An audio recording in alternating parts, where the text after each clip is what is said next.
Movie के शुरू में हमें दो लड़कियों को दिखाया जाता है जिन्हें कुछ आतंकवादियों ने बंदी बनाया हुआ है। फिर हमें दो फील्ड ऑपरेटर को दिखाया जाता है जिनका नाम ल्यूक और शू है, जो ब्रेसलिन की कंपनी के लिए काम करते हैं। असल में ल्यूक और शू इन लड़कियों को आतंकवादियों से आजाद कराने के लिए आए हुए हैं। वहीं हमें एक और आदमी दिखाया जाता है जिसका नाम जेस्पर किम्ब्राल है, वो आतंकवादियों से मिला हुआ था। ल्यूक और शू उन लड़कियों को छुड़ाने की कोशिश करते हैं, साथ ही अपने एक और साथी का ये वेट करते हैं। तभी वहाँ पर एक बड़ा धमाका होता है। तभी वहाँ पर किम्ब्राल आ जाता है। अब ल्यूक और शू किम्ब्राल पर गुस्सा करते हैं क्योंकि उसने आने में बहुत देर कर दी थी। वहीं फायरिंग की वजह से एक बंधक लड़की को गोली लगने से उसकी मौत हो जाती है। हर्ष और एबिजेल उस बंधक लड़की की मौत हो जाने की वजह से इन पर बहुत गुस्सा करते हैं। तब ल्यूक कहता है कि किम्ब्राल की वजह से वो लड़की मारी गई है क्योंकि वो वहाँ पर उन लड़कियों को बचाने की बजाय वहाँ के हथियारों को खत्म करने में लगा हुआ था। शू किम्ब्राल से कहता है कि तुमने एक बार फिर अपने बनाए हुए कंप्यूटर प्रोग्राम पर ज्यादा भरोसा दिखाया, इसी वजह से उस लड़की को अपनी जान से हाथ धोना पड़ा है। अब हम ब्रेसलिन को देखते हैं जो किम्ब्राल को अपने पास बुलाता है और उसे कहता है कि हमारा काम सिर्फ उन लड़कियों को छुड़ाना था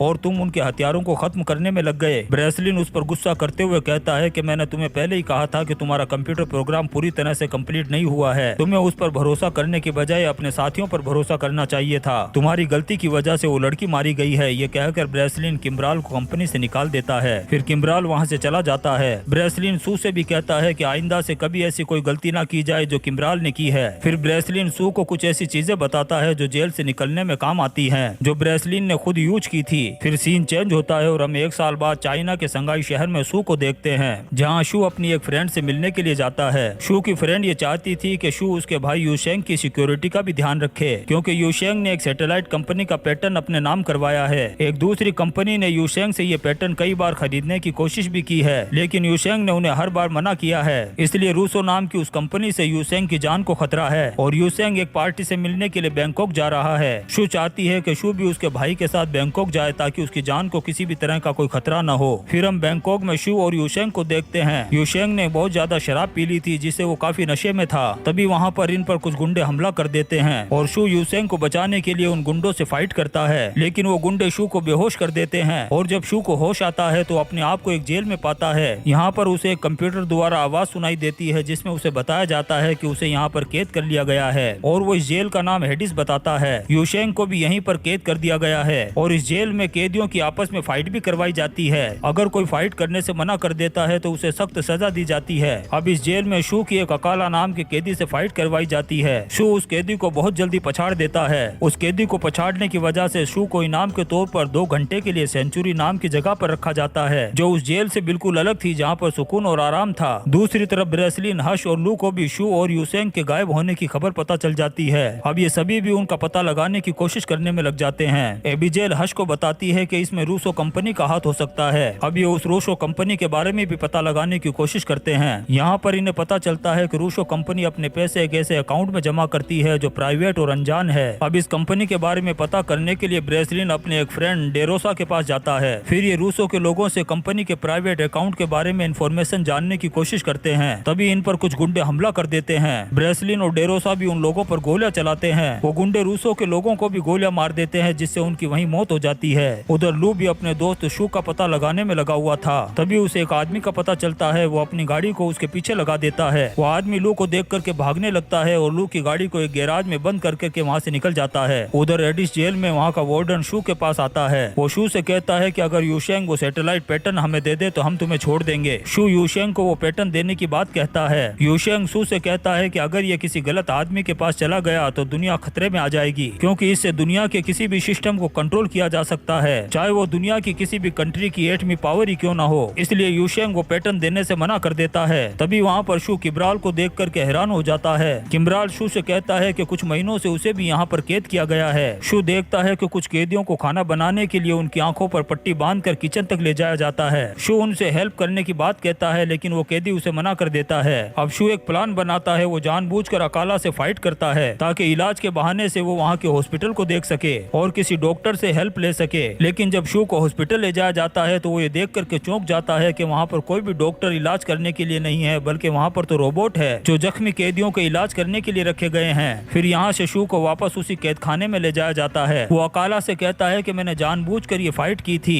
ताकि यहाँ से निकलने का कोई रास्ता मिल सके। ये सुनकर अकाला भी उसका फ्रेंड बन जाता है क्योंकि अकाला भी इस जगह से निकलना चाहता था। उधर लू को भी उसी एडिस जेल में कैद कर दिया जाता है जहाँ पर पहले से ही शू और किम्ब्राल थे। यहाँ पर लू इन दोनों से मिलता है। वो खाना बनाने वाला भी शू की मदद करने के लिए तैयार हो जाता है। वो शू को किचन की दूरी भी बताता है। वो कहता है कि यहाँ से पहले दिन 24 कदम और दूसरे दिन 45 कदम है। ये सुनकर के शू कंफ्यूज हो जाता है। अब वो ये सोचता है कि एक ही जगह पर जाने के लिए पहले दिन 24 और दूसरे दिन 45 कदम कैसे हो सकती है। शू इस बारे में पता लगाता है तो उसे मालूम चलता है कि इस जेल के सिस्टम में कुछ चेंजिंग हो जाती है। अब शू को यहाँ पर कुछ हैकर के बारे में पता चलता है जो यहाँ से निकलने में उसकी मदद कर सकते हैं। शू के मनाने पर वो हैकर भी उसकी मदद करने के लिए मान जाते हैं, लेकिन इस बात का जेल के वार्डन को पता चल जाता है। फिर वो वार्डन उन हैकर्स को शू के सामने ही दूसरे कैदियों से टॉर्चर करवाता है। यहाँ पर शू को पता चलता है कि उन्हें फंसाने का काम किम्ब्राल ने किया है, क्योंकि ब्रेसलिन ने उसे अपनी कंपनी से निकाल दिया था। इनको यहाँ पर फंसाकर उसने ब्रेसलिन से बदला लिया है और किम्ब्राल ने ही अपने कंप्यूटर प्रोग्राम की मदद से इस जेल को बनाया है। टून जेल वालों ने भी इस जेल को बनाने में किम्ब्राल की मदद की है और किम्ब्राल की इस जेल में कोई भी गार्ड इंसान नहीं है बल्कि रोबोट है। और किम्ब्राल ने यहाँ पर ऐसे कैदियों को कैद कर रखा है कि जिनके पास में ऐसी इंफॉर्मेशन है जो करोड़ों की है। उधर ब्रेसलिन को भी इस बात का पता चल जाता है कि ये सब काम किम्ब्राल का है और वो अननोन प्राइवेट अकाउंट भी किम्ब्राल का है। किम्ब्राल को जब पता चलता है कि ब्रेसलिन सब कुछ जान गया है तो वो उसी रात ब्रेसलिन को भी पकड़कर उसी एडिस जेल में कैद कर देता है। यहाँ पर किम्ब्राल ब्रेसलिन को धमकी देता है और कहता है कि मैं तुम्हें तड़पा तड़पा कर मारूंगा। और फिर किम्ब्राल के कहने पर दूसरे कैदी लू और शू के सामने ब्रेसलिन को बहुत ज्यादा मारते हैं और टॉर्चर करते हैं। ब्रेसलिन को पिटता हुआ देखकर लू और शू काफी गुस्से में आ जाते हैं। तभी हमें पता चलता है कि ब्रेसलिन ने लू और शू को छुड़ाने के लिए जानबूझकर अपने आप को पकड़वाया था। ब्रेसलिन अपने मुंह में एक डिवाइस छुपा करके लाया था जिसकी वजह से वो हश और एबिजेल से कांटेक्ट कर सकता था। हश जो किसी भी चीज को हैक कर सकता था, ब्रेसलिन उसे एडिस जेल के कैमरे को हैक करने के लिए कहता है। ब्रेसलिन शू को अपनी प्लानिंग बताता है और कहता है कि मुझे यहाँ लाया नहीं गया, मैं जानबूझकर आया हूँ ताकि मैं तुम लोगों को यहाँ से निकाल सकूं। उधर हश और एबिजेल एडिस जेल के कैमरे को हैक कर लेते हैं। कैमरे हैक होते ही ब्रेसलिन सभी को कंट्रोल रूम की तरफ भागने का इशारा करता है, जिससे सारे लोग कंट्रोल रूम की तरफ भागते हैं। सिस्टम में गड़बड़ी का पता किम्ब्राल को चल जाता है और वो उसे फिर से सही कर देता है। जेल का वार्डन भी अपने सारे रोबोट को लेकर ब्रेसलिन और सारे कैदियों को रोकने के लिए आ जाता है। वहाँ आकर वो रोबोट अकाला और उन हैकर्स को भी जान से मार देते हैं। इधर लू पीछे रह जाता है जिसे लेने के लिए शू जाता है और उधर ब्रेसलिन किम्ब्राल के सामने आ जाता है। उधर ब्रेसलिन का फ्रेंड डेरोसा भी इस जेल का पता लगा लेता है। वो अपने एक फ्रेंड की मदद से जेल के पावर सिस्टम में एक ब्लास्ट करवा देता है और डेरोसा जेल के अंदर घुस जाता है। इधर ब्रेसलिन किम्ब्राल से कहता है कि तू क्या समझता था कि तूने मुझे पकड़वाया है, मैं खुद यहाँ पर सबको आजाद करने और तेरा खात्मा करने के लिए आना चाहता था। उधर शू के सामने जेल का वार्डन आ जाता है जिसकी पहले तो शू जमकर के धुलाई करता है, फिर उसे जान से मार देता है। उधर डेरोसा भी लू को रोबोट से बचाता है और फिर दोनों मिलकर उस गैलीलियो को भी बंद कर देते हैं। ब्रेसलिन भी किम्ब्राल की अच्छी तरह से धुलाई करता है, फिर उसको मौत के घाट उतार देता है। दूसरी तरफ लू और यूशेंग एडिस जेल से बाहर निकल आते हैं। बाहर उन्हें हश और एबिजेल मिल जाते हैं। लू को जब इस बात का पता चलता है कि एडिस जेल उन्हीं के शहर में है तो वो हैरान हो जाता है। इसके बाद ब्रेसलिन से फिर वही लोग कांटेक्ट करते हैं जिन्होंने टून जेल बनाई थी। एडिस जेल को बनाने में भी टून जेल वालों ने ही हेल्प की थी। आखिर में ब्रेसलिन उन्हें कहता है कि वो पता लगाकर उनका भी खात्मा कर देगा और यहीं पर ये मूवी भी खत्म हो जाती है। दोस्तों, हम आपके लिए ऐसी ही शानदार मूवीज एक्सप्लेन करते रहेंगे, तो आप चैनल को सब्सक्राइब करना बिल्कुल भी नहीं भूलें और लाइक और कमेंट्स भी जरूर करें। Thank you.